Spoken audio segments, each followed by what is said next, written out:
안녕하세요. 여러분들의 취업, 진로, 인생 고민을 모두 모아서 한꺼번에 팍 날려드릴 커리어 코치 정철상입니다. 반갑습니다.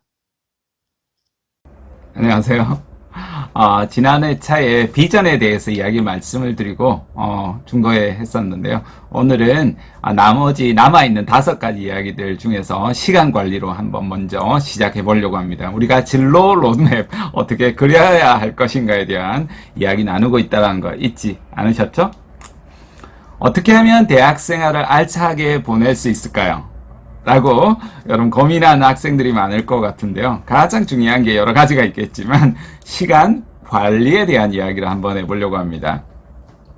특히 아주 구체적으로 한번 이야기를 해볼게요. 1학년 때는 진로 탐색이 굉장히 중요합니다. 그래서 진로와 더불어서 진로 계획과 생애 계획을 수립하는 게 중요한데요. 그러기 위해서 이제 중요한 것 중에 하나가 방향성, 내가 어디로 나아가는지하고 출발점, 내가 누구인지에 대한 자기 탐색, 이 2가지가 가장 중요한 영역이라고 볼 수 있겠습니다. 그래서 대학 생활에 일단 신입생들이라고 하면 적응해 나가는 것들이 아주 중요한 과제고요. 구체적으로는 학교 생활에 이렇게 적응해 나가고, 특히 이제 코로나 같은 이런 비대면 수업이 있었을 때도 그기에 대한 적응해 나가는 것들도 굉장히 중요하죠. 왜냐하면 누구도 이제 지시하지 않거든요. 제가 목이 많이 쉬었어요. 영상 촬영을 많이 하다 보니까 금방 목이 많이 쉰죠. 양해 부탁드리겠습니다. 그래서 학점이나 동아리 활동이나 온라인으로도 여러분이 할 수가 있고, 그런 봉사 활동이나 여러분이 학교에서 운영하는 다양한 프로그램들, 혜택들, 교육과정들 보실 수가 있고, 각자가 이제 필요로 하는 자격증, 어떤 자격증은 학교에서도 지원을 하거든요. 그런 것도 보시고, 장학금도 받으면 좋잖아요. 그러니까 장학금 받을 수 있는 방법. 저도 장학금 받을 거라고 생각을 못 했거든요. 물론 저는 성적 장학금은 한 번 받아봤나요? 한두 번밖에 못 받아봤지만, 가난해서 나왔는지 모르겠는데, 무이자 대출이 있었어요. 그것도 장학금이라는 명목으로 졸업한 몇 년 후에 이제 돈을 갚아도 되는 거여서, 그것도 학교에서 아마 몰랐더라면 제가 못 받았을 거예요. 가난한 형편에 그것도 되게 많이 도움이 되었거든요. 그런 형태도 보시고, 진로 이제 탐색에서 어려움이 많잖아요. 이렇게 저랑 만나서 한두 시간 만에 다 알기도 어려우니까 학교에 이제 상담실도 찾아보시면서 상담도 받으시고, 그리고 대외 활동도 하시면서 여러분 좋아하는 여행도 이제 조금 있으면 자유로우실 거니까 그동안에 국내 여행 많이 하시고 해외 여행 고대에 나가실 거니까 그런 여행 또는 취미 활동 이런 것도 좋겠죠.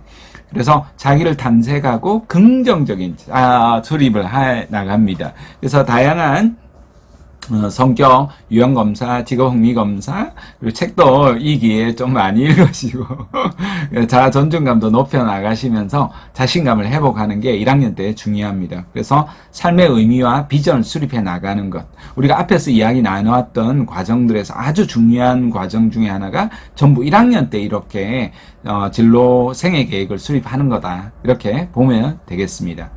자, 2학년이 되면 이제부터 이제 전공을 조금 집중해야 돼서 진로 설계를 해야 되고, 기초적인 역량을 쌓아야 되고, 경험을 쌓아야 되는데요. 전공이 이제 세분화되기 때문에 1학년 때는 교양 과목만 있다가 가볍게 보다가 2학년 때부터 전공이 들어오면, 이 생각보다 내가 생각했던 전공이 어렵구나, 흥미가 안 났구나, 이런 부분이 되게 많을 거예요. 그래서 여러분이 전과를 하거나 아니면 부전공으로 그걸 또 편입하거나 아니면 아예 편입을 하려고 한다거나 이런 고민도 하게 될 거고, 아마 안에 계신다라면 또 실험이나 연구 활동이나 전혀 다른 분야의 공부를 또 해 나갈 수도 있을 거예요. 전공은 대충 하고 그럴 수도 있어요. 그것도 하나의 전략은 됩니다.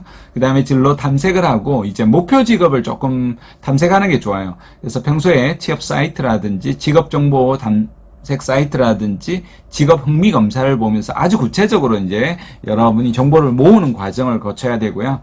여기에 대한 부분은 뒤에서 훨씬 더 조금 더 자세히 말씀 올리겠습니다. 그래서 기초 능력들, 외국어 같은 경우에도 저학년 때 집중해야 된다 그러더라고요. 어떤 분들은 뭐 꿈, 목표, 비전 없었을 때 확고하게 빨리 쌓아둬야 되는 것 중에 하나가 영어다. 영어 점수를 맞춰놔야 된다. 이렇게 이야기를 하는데 그것도 하나의 전략은 되고요. 경우에 따라 외국어를 포기하는 것도 저는 전략이 되지 않을까 이런 생각이 듭니다. 저는 전공이 영어였었는데요. 아마 제가 안 했으면 바로 포기했을 건데, 왜냐하면 그렇게 제가 말씀드리는 이유는 그러면 놀아야지가 아닙니다. 그걸 통해서 훨씬 더 좀 양질의 역량을 구축하는데 집중할 시간을 마련하는 게 더 중요하다고 저는 생각하기 때문입니다. 그리고 남자라고 하면 또 군대도 이 시기에 갔다 와야 되다 보니까 물론 여러 시기가 있겠지만 주로 2학년 때 제일 많이 가니까요. 그래서 요것도 뭐 여학생이라고 하면 이때 이제 연수라든지 봉사활동이라든지 학생의 활동이라든지 여러분 이제 사회 경험들 쌓는 시기가 중요한 시기가 2학년 되겠습니다. 자, 3학년 때부터는 이제는 실제적으로 진로 역량을 강화시켜야 되는데요. 실질적인 실무 역량도 구축을 하고 소위 말하는 취업 스펙도 조금 최소한은 구축을 해두는 게 좋습니다. 전공 심화 과정을 갖추니까 전공 분야의 이제 자격증이라든지 관련 부분을 꼭 이제 필수 자격증들은 해야 되고요. 보편적인 자격증은 커말이나 모스, 정보 처리 이런 부분들은 기본적으로 구축해 두는 게 좋습니다. 어학 점수도 무조건 뭐 다 높이 이렇게 받는 것보다는 최저 점수 등급을 보고 모집 공고에서 보시고 목표로 하는 기업에서 요구로 하는 최저 조건은 갖춰주시면 좋고요. 그런 거 필요 없다라고 하면 조금 여유 있게 영어를 잘하는데 집중을 하시는 게 더 좋겠죠. 그리고 나서 실무 역량을 실제적으로 목표로 하는 직업에 들어가기 위한 능력과 역량을 갖춰 나가는 것이 굉장히 중요합니다. 그래서 굉장히 광범위하겠지만 여러분 분야의 각 전문 분야가 있으니까 그 분야의 역량들을 조교님이나 교수님이나 선배님들 만나서 아주 구체적으로 좀 여러분이 쌓아 나가는 필요가 있겠죠. 이렇게 해서 취업 목표를 이제 분석을 해야 되는데요. 목표 직무에 따라서 여러분 필요로 하는 그렇게 지식, 기술, 태도, 경험 이런 것들 있지 않습니까? 그다음 산업 분석을 해야 되는데 여러분이 소속된 게 뭐 반도체냐, 제조업이냐, 교육 서비스냐, 유통 서비스냐 이런 거에 따라서 다 다르잖아요. 그 업종의 역사와 흐름들을 보시면서 트렌드도 보시고 그 개별 기업을 분석을 해야겠죠. 목표 기업과 경쟁 기업들 자격 요건 검토하시고 서비스도 기술도 분석해 나갈 필요가 있겠죠. 기타 여러분이 부족한 부분은 취업 교과목들이 운영이 되니까 취업 교과목에서 이제 기술적인 이력서, 자기소개서, 면접 이런 부분들은 미리 이제 3학년 때 충분히 제대로 구축해 놔야 되거든요. 그런 것들 캠프에도 적극적으로 참여하시면서 학교마다 취업 창업 진로 센터들이 있잖아요. 거기에 가서 여러분도 마찬가지로 스터디도 하시고 SNS로도 직무 관련한 활동을 여러분이 해보시면 이것이 나중에 씨앗이 되거든요. 이때 3학년 때 해두면 좋겠습니다. 자, 4학년 때는 뭐 이도 저도 아무것도 없이 발등에 떨어진 아마 불이 될 것 같은데요. 아주 구체적인 당연히 진로 구직 활동을 적극적으로 해야 되고 취업 전략을 세우시고 적극적으로 응시를 해야 됩니다. 그러기 위해서 반드시 여러분이 이력서, 자기소개서, 커버레터, 모의 면접도 보시고 면접을 쉽게 볼 수 있는 일이 아니거든요. 프레젠테이션 먼저 해서 토론 면접까지 보시고 학교에서도 굉장히 운영이 잘 되고 있으니까 적극적으로 참여하시고 취업도 저는 취업 명함을 만들어 보라고 하는데요. 취업 명함도 만들어 보시고 취업을 위한 포트폴리오 작성해 보면서 취업 전략을 수립을 해서 경우에 따라 휴학을 하거나 이런 학생들도 있는데 그것도 5학년을 다니는 경우도 전략에 따라서는 할 수도 있는 부분도 있습니다. 그래서 그걸 할 건지 말 건지도 이제 설정하셔야 되고 인턴, 알바 이런 것들도 이제 하나의 전략이 되겠죠. 이렇게 해서 구체적인 이제 취업 정보, 목표 기업을 분석을 해서 모집 일정을 이제 보셔야 됩니다. 가고 싶은 기업인데 일정을 놓쳐가지고 못 간다 하면 안 되지 않습니까? 그래서 그들의 인재상을 보시고 신제품이나 기업 분석 이런 부분들 보시고 조금 더 적극적이라고 하면 현직자 찾아가서 인터뷰하는 것까지 할 수 있겠죠. 이렇게 하고 멈추지 마시고 2학기가 되면 사실 1학기부터 혹시나 모집한다라고 하면 저는 4학년 1학기 때 들어왔던 기업을 이런 지하에 거절했었거든요. 중소기업이라고. 그래도 중견기업이었었는데 사실은 제가 나중에는 그 기업에서 준다라는 연봉도 못 받았거든요. 대학 졸업할 때까지 결국은.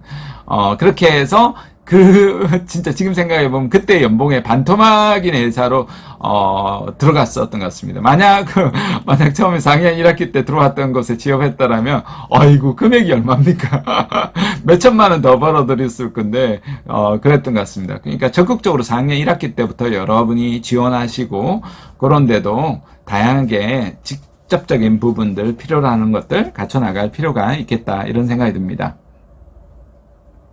자, 이렇게 해서 이제 시간 계획을 아주 구체적으로 잡는 게 좋습니다. 1학년, 2학년, 3학년, 4학년 잡는 것이 아니라 1학년 1학기 지금 여름방학 지내셨잖아요. 1학년이라고 하면 1학년 2학기에 있잖아요. 그러면 1학년 2학기 이제 겨울방학이 온다라는 거예요. 그럼 준비해야 되거든요. 그럼 2학년도 마찬가지예요. 그러니까 방학까지 지금 다 세부적으로 넣어놔야 돼요. 학교 생활은요, 학교 생활을 잘하는 것과 여기와 축과 방학 생활이에요. 이 두 가지를 잘한 사람이 나중에 여러분 성공적인 대학 생활을 할 수 있는 거예요. 그러니까 방학 생활도 계획을 안 하면요, 금방 갑니다. 그나마 학교 생활에는 학교에 일정이 있다 보니까 그 일정들 따라가다 보면 나름대로 학교 생활을 성실하게 하게 될 수밖에 없는 부분이 있거든요. 근데 방학 생활은 무제한의 자유잖아요. 그러니까 아무런 계획이 없으면 금방 갑니다. 사실 짧게는 2달에서 길게는 3달인데요. 그 시간을 나중에 1년에 보면 4달에서요 6개월이잖아요. 그럼 절반 이상을 날려버리면 이게 완전 대학생활 날아가거든요. 그래서 방학생활도 아주 여러분이 구체적으로 놀고 싶은 것도 마찬가지예요. 계획을 잡아야 놀 수 있거든요. 물론 아무런 계획 없이 뭐 자유롭게 지내고 싶다 이런 시간도 여러분이 특별히 보낼 수는 있지만 조금 더 그것조차도 그 외에는 계획을 잡는 게 중요하다 이렇게 볼 수 있겠습니다.